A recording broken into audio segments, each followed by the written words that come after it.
लाल लाल लड़की पे काला डरसवा मैच करता, ऊपर ईरानी कलर उठल लिया सेट करता। लाल लाल लड़की पे काला डरसवा मैच करता, ऊपर ईरानी कलर उठल लिया सेट करता।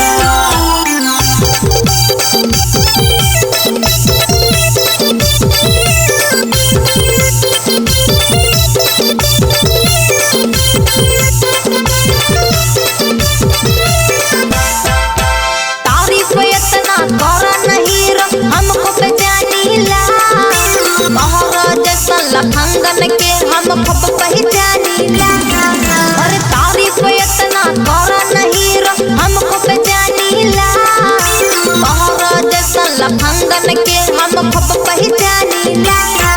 हर काला डरसवा पे पीला दुपट्टा मैच करता, ऊपर ईरानी कलर उठल लिया सेट करता।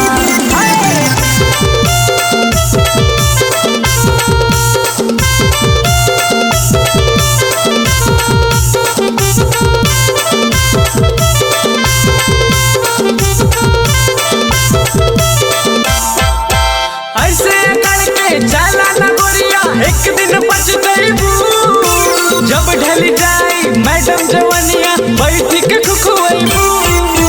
तारा के घेरे बस मत कौनो हमरा के लगाता, नाही तो भागे जब छोड़ी के पीछे यही में इज्जत बा। हर काला डरसवा पे पीला दुपट्टा मैच करता, ऊपर ईरानी कलर उठल लिया सेट करता। लाल लाल लड़की पे काला डरसवा मैच करता, ऊपर ईरानी कलर उठल लिया सेट करता।